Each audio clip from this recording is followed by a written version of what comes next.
Does economics provide us a way of evaluating the preferences that underlie demand? I don't believe so. I think you have to go into much deeper sense of psychology. I think economics pretends with its outcomes that it's delivering based on what you might call the aggregations of personal freedom, something that is the best. It's not clear to me that constraining the bad and letting the resulting demand with constrained bad isn't better for society. But if economics can't evaluate the preferences that consumers bring to the marketplace, then it has a very hard time having normative recommendations that flow from that desire that we call demand. Does that mean economics can't be a moral science? Or it can't be a value-neutral science? I don't think it can be a moral science without moral investigation. I think it has to explore those underpinnings, those foundation stones, rather than just assume they're there and they're good. And this is, by the way, I don't think this is just a conversation about what's inside the individual. It's about the interaction between the individual and society. What's in my impulses might be what you might call my desire, my demand, and might be good for me, but it might come at the detriment of other people. What if I like running around my office firing off pistols? Well, there might be other people in the way of those bullets.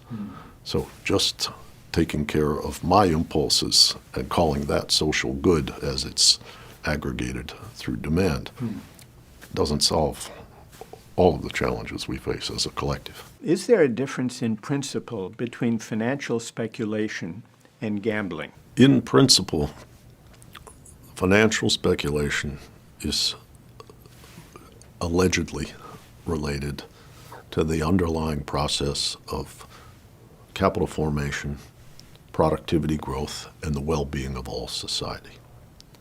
When it takes on many different forms, extreme forms, it seems to be less and less linked with that purposefulness.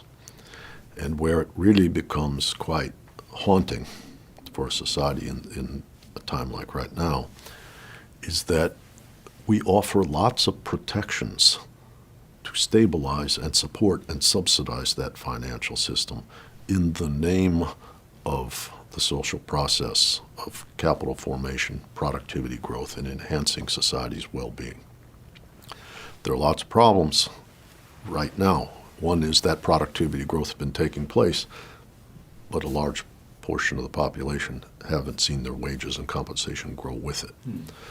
But the other, more acute problem is there's an awful lot of financial activity that doesn't appear to have anything to do with that process of productivity growth. You've said that a great deal of financial activity today does not serve the social good of capital formation and productivity.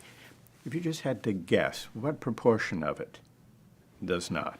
It's just like a Las Vegas casino gamble rather than socially productive. Well, I would say in the era of financialization. I can't give you a precise number. My order of magnitude is not 3% with 97% good. It's closer to 50-50. There's a whole lot of unproductive finance now, and that's my subjective suggestion.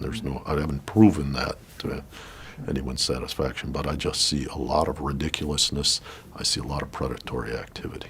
Some economists make a kind of general presumption in favor of markets as follows.